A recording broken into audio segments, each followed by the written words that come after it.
mempresentasikan yang kami kerjai sebagai penerima. Pertama, perkenalkan nama saya Dimas Satria. Saya Muhammad Zainal Ihsan. Saya Mega Amelia.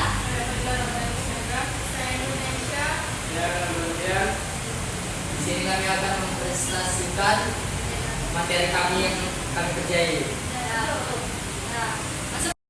Ya, saya di sini akan menjelaskan pengertian distribusi C kuadrat. Distribusi C kuadrat adalah distribusi probabilitas yang digunakan terutama dalam pengujian hipotesis untuk data kategorikal. Distribusi ini hanya memiliki satu parameter, yaitu derajat kebebasan atau DF. Semakin besar derajat kebebasan, semakin mendekati distribusi normal. Distribusi ini tidak simetris, melainkan memiliki scale ke kanan positif, namun seiring meningkatkan DF, kurvanya semakin simetris. Ciri-ciri distribusi C kuadrat. Ciri-cirinya antara lain digunakan untuk data yang berbentuk frekuensi. Nilai C kuadrat selalu positif. Mean sama dengan DF, varians sama dengan 2DF. Mempunyai bentuk yang tidak simetris dan berubah seiring jumlah DF. Semakin tinggi DF, distribusi mendekati normal. Terima kasih. Di sini saya akan menjelaskan rumus distribusi C kuadrat dengan rumusnya sendiri, yaitu C kuadrat sama dengan sigma buka kurung frekuensi yang diamati dikurangi frekuensi yang diharapkan tutup kurung kuadrat, kemudian dibagi dengan frekuensi yang diharapkan. Dengan keterangannya yaitu O sub I sama dengan frekuensi yang diamati, E sub I sama dengan frekuensi yang diharapkan. Selanjutnya yaitu penggunaan distribusi C kuadrat. Distribusi C kuadrat digunakan dalam yang pertama yaitu uji kesesuaian atau goodness of fit, untuk menguji apakah data yang diamati sesuai dengan distribusi teoritis tertentu. Yang kedua yaitu uji independensi, untuk menguji apakah dua variabel kategori saling bebas atau tidak. Dan yang terakhir yaitu yang ketiga, uji homogenitas atau membandingkan beberapa populasi apakah memiliki proporsi yang sama. Lanjut pada saya, Afika Warda akan menjelaskan tentang soal C kuadrat. Contoh 1, yaitu soalnya seorang penelitian ingin mengetahui apakah terdapat hubungan antara jenis kelamin dan preferensi minuman di sebuah kafe. Ia mengambil data hari 100 pelanggan dengan hasil sebagai berikut, yaitu ini ada tabelnya. Jenis kelaminnya itu ada laki-laki, ada perempuan. Terus kita mengambil kopi dan teh. Kopi yang ada pada laki-laki 30, kopi pada perempuan 10, teh 20 pada laki-laki, teh pada perempuan 40. Berarti total keseluruhan kopi ada 40, total keseluruhan teh ada 60. Ini jumlah laki-laki kopi dan teh sama dengan 50. Jumlah kopi dan teh pada perempuan juga 50, hasilnya 100. Masuk ke penyelesaian. Yang pertama kita menentukan hipotesis. Yang pertama ada HO, tidak ada hubungan antara jenis kelamin dan preferensi minuman. Dan ada H1, yaitu ada hubungan antara jenis kelamin dan preferensi minuman. Masuk penyelesaian kedua, yaitu hitung preferensi harapan.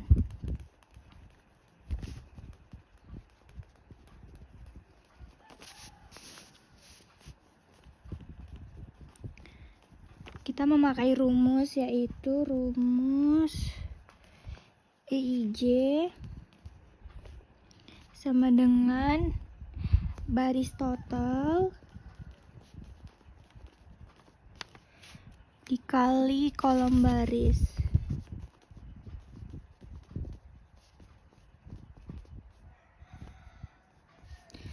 Dan dibagi total keseluruhan.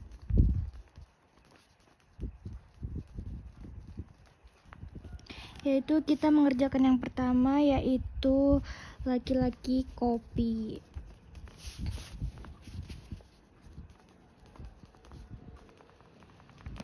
laki-laki kopi sama dengan baris totalnya itu dianya yang ke samping dan yang baris kolomnya itu ke bawah. Berarti laki-laki kopi baris totalnya 50, terus itu dikali kolom kopi yaitu ini, berarti 40.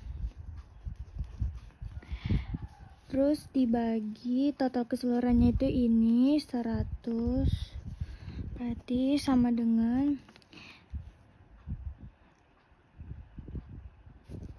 berarti 50 kali 40 itu 2000. 2000 dibagi sama 100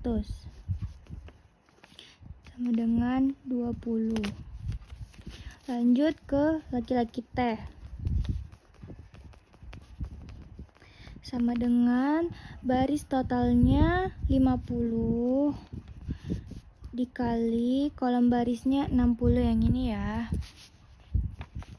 Dibagi 100 total keseluruhannya. Sama dengan 50 kali 60 sama dengan 3000 dibagi 100 sama dengan 30. Lanjut ke perempuan kopi.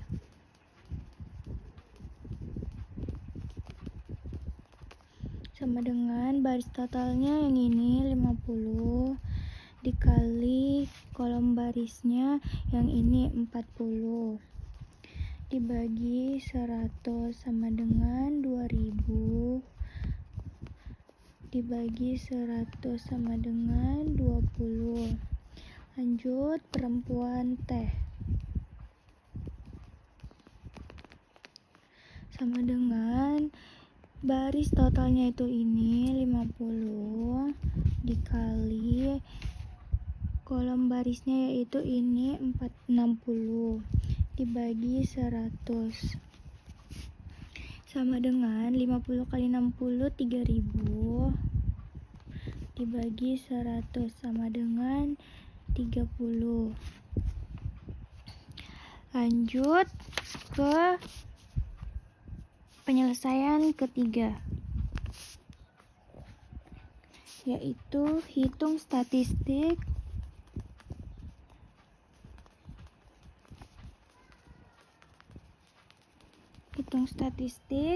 C kuadrat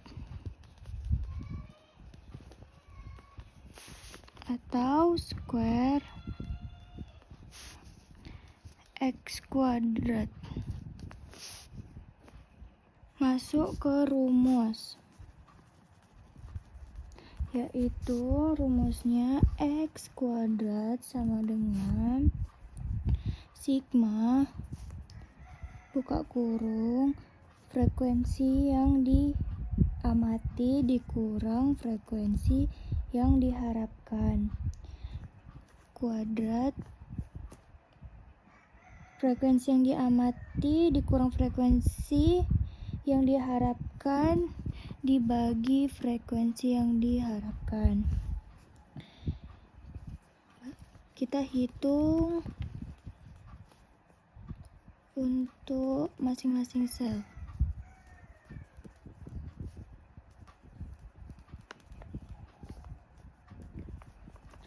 Yang pertama laki-laki kopi sama dengan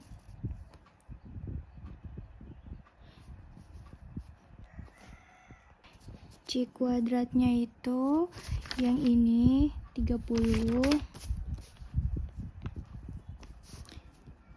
dikurang E-nya itu hasil dari kita mencari frekuensi harapan tadi, yaitu ini 20. Berarti 30 kurang 20 tutup kurung kuadratkan dibagi E-nya tadi kan yang ini, berarti E-nya itu kan hasil ini, berarti dibagi 20 sama dengan 30 dikurang 20 dikuadratkan hasilnya 100 per 20. 100 bagi 20 sama dengan 5. Lanjut ke laki-laki teh.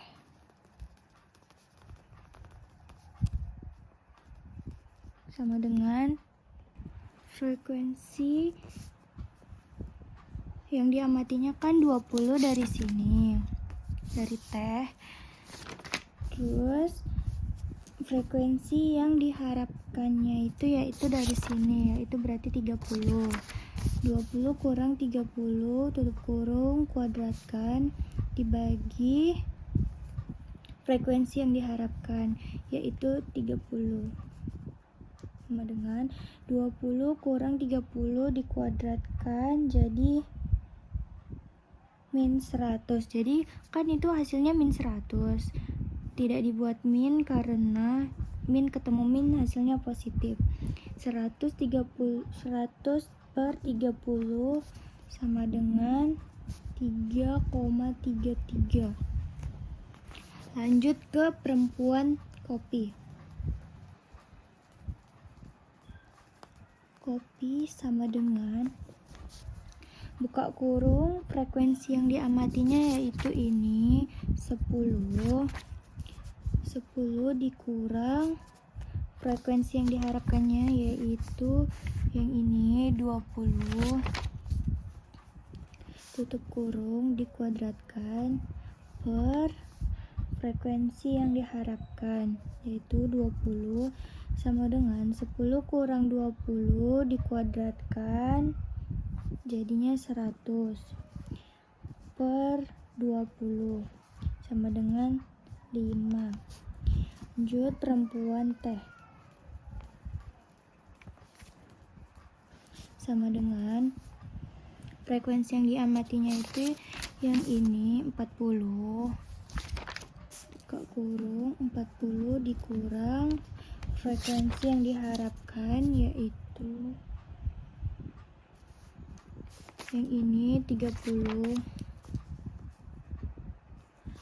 tutup kurung kuadratkan per frekuensi yang diharapkan yaitu 30 sama dengan 100 per 30 sama dengan ini juga hasilnya sebenarnya negatif, cuman karena min ketemu min jadi hasilnya positif. Jadi 100 bagi 33,33. Totalnya total sama dengan 5 ditambah 3,33 ditambah 5 ditambah 3,33 sama dengan 16,66. Kita pindahkan dulu ya selnya itu laki kopi, laki-laki teh, perempuan kopi, dan perempuan teh. Total X kuadrat.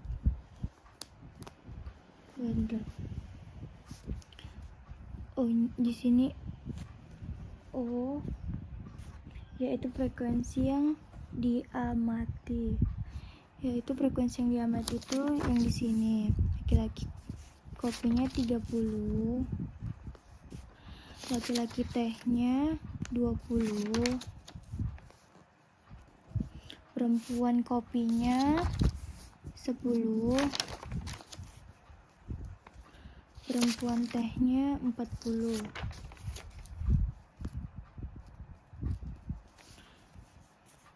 Frekuensi yang diharapkan yaitu yang ini. Laki-laki kopinya 20. Laki-laki tehnya 30.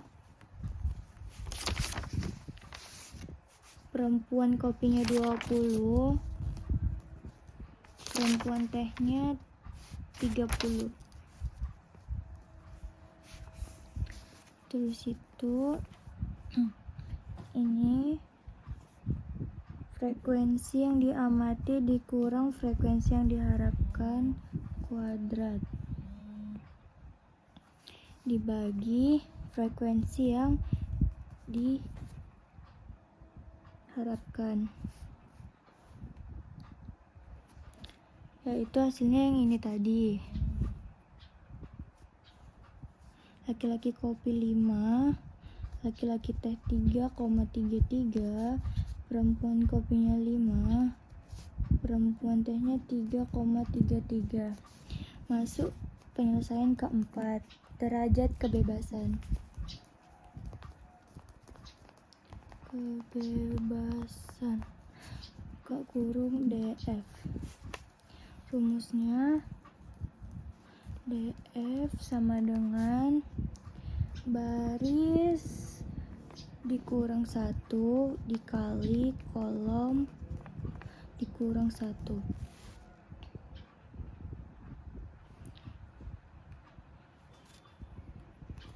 Jadinya barisnya kan ini,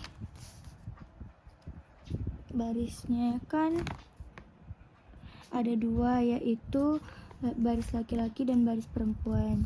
Jadi kita masukkan 2 kurang 1 dikali buka kurung kolomnya dianya yang ini, kopi dan teh, yaitu kan 2 kurang 1 tutup kurung sama dengan 2 kurang 1 1 dikali 2 kurang 1 1 juga, jadi 1 kali 1 sama dengan 1. Masuk ke penyelesaian kelima, perbandingkan dengan nilai kritis. Dengan nilai kritis, yaitu dari tabel C kuadrat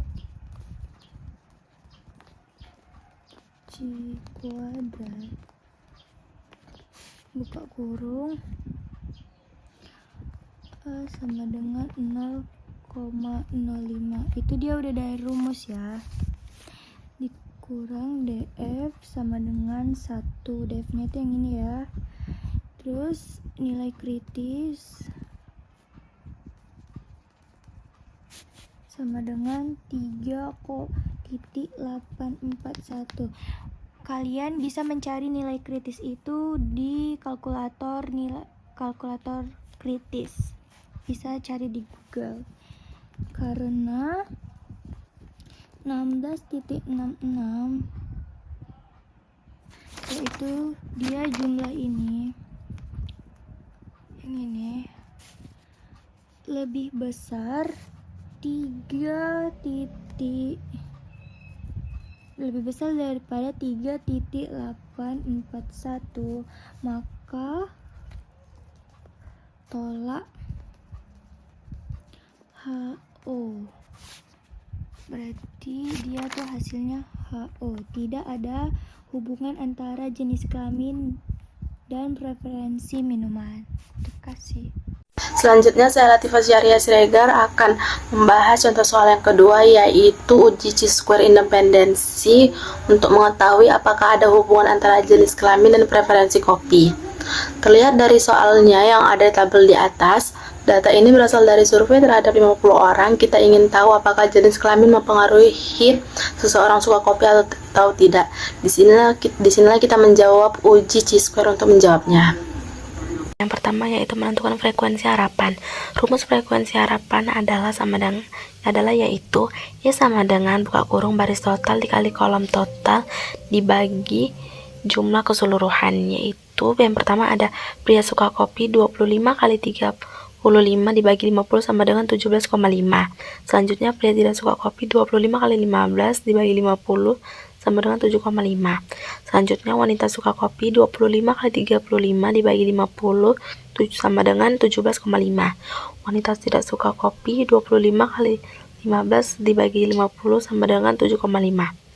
Frekuensi harapan ini adalah nilai yang nilai yang diharapkan jika tidak ada hubungan antara jenis kelamin dan preferensi kopi. Selanjutnya masuk ke langkah yang kedua, yaitu perhitungan nilai C kuadrat. Rumusnya yaitu C kuadrat sama dengan sigma buka kurung frekuensi yang diamati dikurangi frekuensi yang diharapkan, tutup kurung dikuadratkan kemudian dibagi frekuensi yang diharapkan. Yang pertama yaitu buka kurung 15 dikurang 17,5 tutup kurung kuadrat dibagi 17,5 sama dengan 0,357. Yang kedua 10 buka kurung 10 dikurang 7,5 tutup kurung dikuadratkan dibagi 7,5 sama dengan 0,833. Yang ketiga buka kurung 20 dikurang 17,5 tutup kurung dikuadratkan dibagi 17,5 sama dengan hasilnya 0,357. Yang terakhir buka kurung 5 dikurang 7,5 tutup kurung dikuadratkan dibagi 7,5 sama dengan 0,833. Total dari C kuadrat yaitu sama dengan 2,38.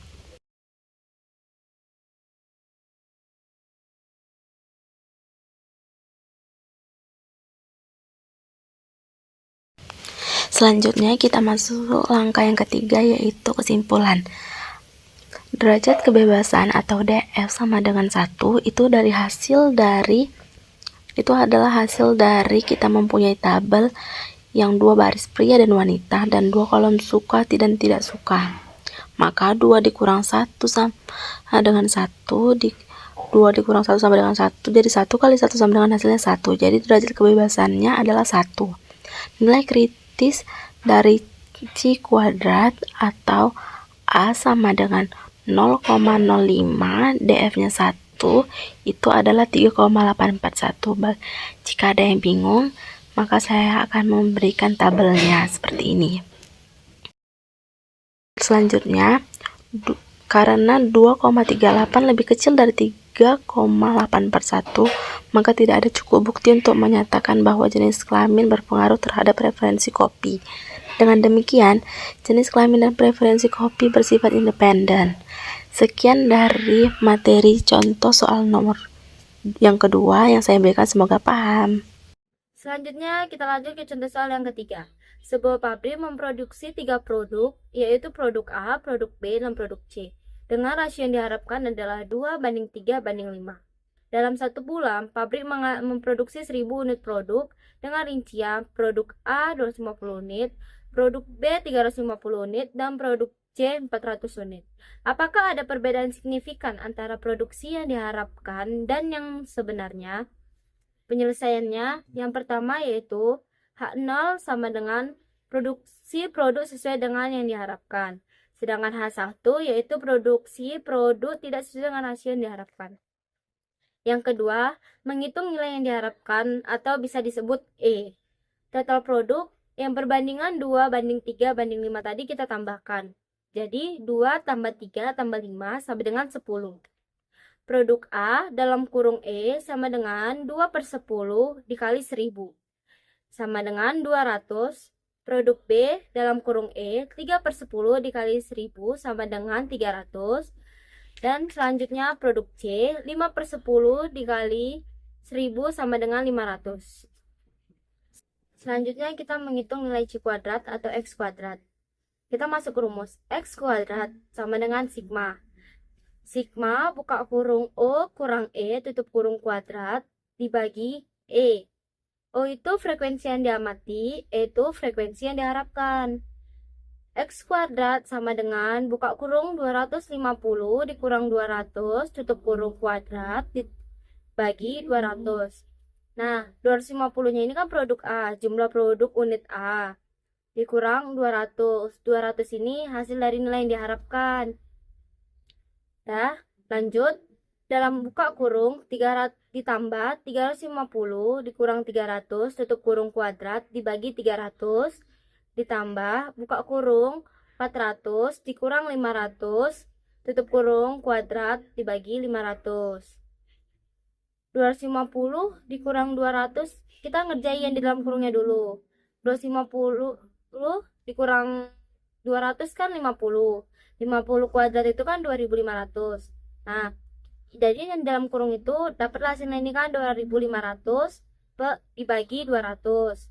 Terus ditambah selanjutnya kita juga 350 dikurang 300 kan 50 kuadrat kan 2500 dibagi 300. Selanjutnya begitu. Berarti X kuadrat sama dengan 2500. Selanjutnya kan X kuadrat sama dengan dalam kurung 2500 dibagi 200 tutup kurung ditambah buka kurung 2500 dibagi 300 tutup kurung ditambah 10.000 dibagi 500. Hasilnya 2500 dibagi 200 itu 12,5. 2500 dibagi 300 itu kan 8,33. 10.000 dibagi 500 itu 20. Jadi X kuadrat sama dengan 12,5 ditambah 8,33 ditambah 20. Hasilnya 40,83. Nah, jadi nilai C kuadratnya yaitu 40,83. Nah, yang ditanyakan pertanyaannya itu apakah ada perbedaan signifikan antara produksi yang diharapkan dan yang sebenarnya? Kesimpulannya ada perbedaan. Berdasarkan hasil uji square, terdapat perbedaan signifikan antara produksi yang diharapkan dan produksi yang sebenarnya. Saya akan menjelaskan materi distribusi F. Pengertian distribusi F. Distribusi F digunakan terutama dalam analisis varians atau INOVA. Distribusi ini adalah rasio dari dua distribusi C kuadrat yang dibagi derajat dengan kebebasan masing-masing. Ciri-ciri distribusi F. Distribusi F digunakan untuk membandingkan dua varians populasi dan digunakan secara luas. Dalam analisis varians atau INOVA, distribusi ini memiliki dua parameter, yaitu derajat kebebasan pemilihan DF1 dan penyebut DF2. Ciri-cirinya, nilai F tidak pernah negatif, bentuk distribusinya scale ke kanan. F sama dengan S1 kuadrat per S2 kuadrat, di mana S1 kuadrat dan S2 kuadrat adalah varians dari dua sampel. Digunakan dalam pengujian hipotesis tentang perbandingan dua varians dan INOVA. Selanjutnya, saya akan menjelaskan rumus-rumus distribusi F. Rumus distribusi F adalah F sama dengan S1 kuadrat per S2 kuadrat, dengan S1 kuadrat sama dengan varian sampel pertama, S2 kuadrat sama dengan varian sampel kedua. Derajat kebebasan DF1 sama dengan N1 kurang 1 dan DF2 sama dengan N2 kurang 1. Penggunaan distribusi F. Distribusi F digunakan dalam 1. Uji perbandingan dua varians untuk mengetahui apakah dua populasi memiliki varian yang sama. Kedua, analisis varians atau INOVA, membandingkan lebih dari dua rata-rata populasi secara simultan. Ketiga, uji signifikasi model regresi, yaitu untuk menilai apakah variabel independen secara signifikan mempengaruhi variabel dependen. Oke, di sini saya akan mengerjakan contoh soal dari distribusi F. Nah, kita di sini soalnya dan kita disuruh bandingkan F dengan tabel F dari 0,05. Oke, di sini diketahui sampel A-nya itu N1 15, S2 1 sama dengan 25, sampel B-nya N2 sama dengan 12, S2 2-nya sama dengan 10. Nah, di sini juga F tadi sudah diketahui bahwa S21 per S22 itu sama dengan 25 per 10, jadi sama dengan 2,5. Nah, lanjut di sini kita mengerjakan derajat bebas. Nah, DF1 sama dengan N1 kurang 1. Ini rumusnya dan ini sudah kita masukkan. DF1 sama dengan 15 dikurang 1 sama dengan 14. DF2 tadi itunya 12 dan dikurangi 1 jadi 11. Nah, lanjut kita cari nilai kritisnya. Nah, nilai kritis ini sudah ada di tabel distribusi F bahwa antara 14 dan 11 itu dari 0,05 sama dengan 2,57. Nah, selanjutnya kita akan bandingkan F nilai dengan F tabel. Nah, di sini tuh F hitung itu sama dengan 2,5 dan F tabel itu sama dengan 2,69. Jadi, F hitung itu lebih kecil daripada F tabel. Karena F hitung lebih kecil dari F tabel, maka dia gagal tolak hipotensi 0. Oke. Kenapa dia menolak? Karena tidak ada cukup bukti untuk menyatakan bahwa variansi dua sampel berbeda secara signifikasi pada 0,5.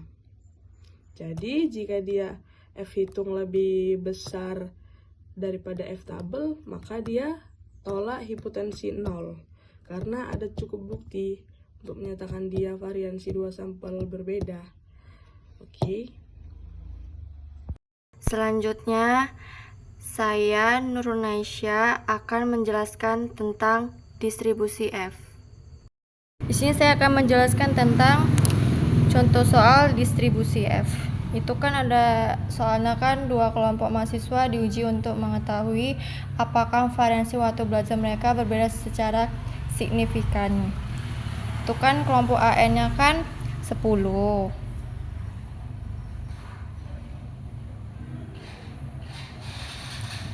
Kelompok B-nya N2-nya 12. Terus kan itu ada variansinya.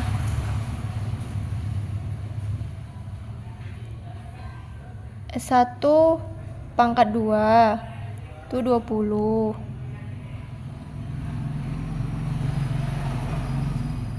S2 pangkat 2 itunya 10. Itu kan disuruh gunakan uji F dengan A 0,5, berarti kan signifikasinya.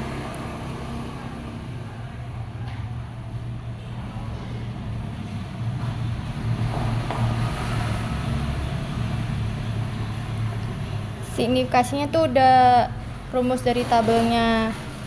Kita coba ujinya. Terus hipotesisnya tuh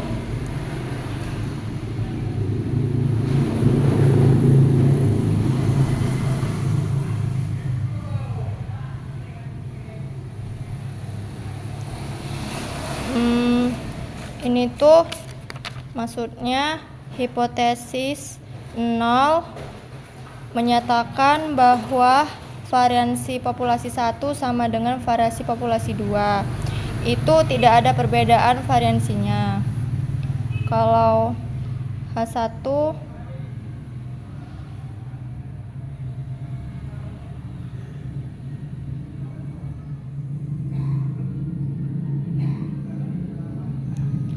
kalau yang ini hipotesis alternatif menyatakan bahwa populasi 2 ada perbedaan variansi.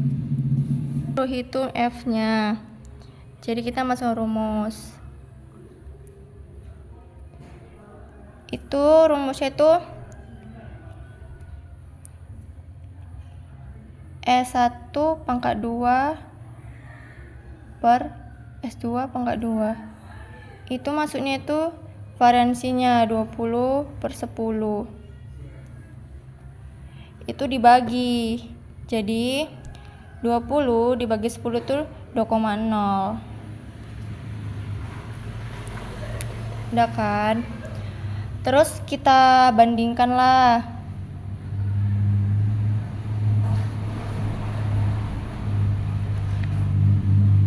Dengan F tabelnya.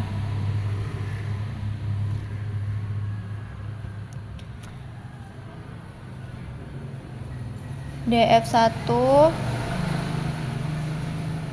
N1 kurang 1 DF2 N2 kurang 1. N1 sama 2 nya kan yang ini, kelompok A sama kelompok B nya, dan kita masukkan aja. 10 dikurang 1 sama dengan 9. 12 kurang 1 sama dengan 11. DF1 itu pembilangan. Kalau DF2 itu penyebut.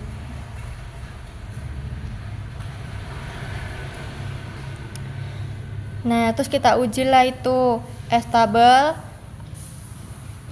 A 0,05, DF1 nya kan 9, terus DF2 nya kan 11, jadi kan sekitar 3,29 nilai kritis sisi kanan. Jadi kita uji coba dengan tabel. Karena F hitung F tabel Gagatolaha, kita lihat di bentuk kurvasnya kayak gini ya. Kurva distribusi F dengan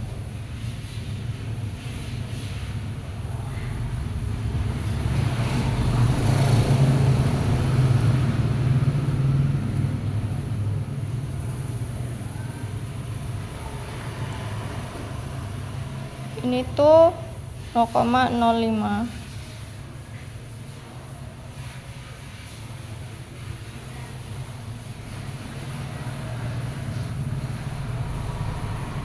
Itu 3,94.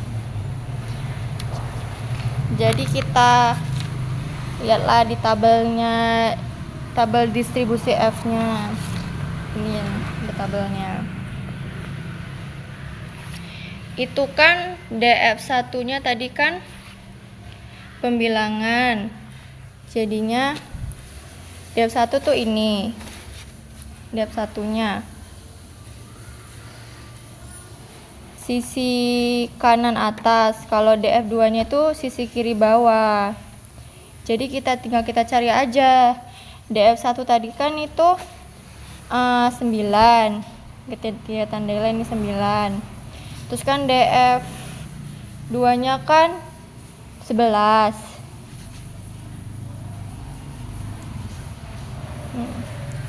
Tinggal kita tarik aja. Itu di sini kan di tabel ini kan jawabannya kan 2,90. Kenapa tidak 3,9? Karena itu Gagatolaha HO, artinya tidak ada cukup bukti untuk menyatakan variansi kelompok A dan B berbeda, sehingga variansi kedua kelompok dianggap sama pada taraf signifikasinya 5%. Distribusi C kuadrat dan distribusi F merupakan alat penting dalam analisis data statistik. Distribusi C kuadrat berguna untuk menguji data kategori seperti kesesuaian dan independensi. Sedangkan distribusi F digunakan dalam pengujian perbandingan varians dan ANOVA. Pemahaman terhadap ciri-ciri, rumus, dan penerapannya sangat penting bagi mahasiswa maupun praktisi yang bergerak di bidang penelitian data analisis. Disertasi kami hari ini. Assalamualaikum warahmatullahi wabarakatuh.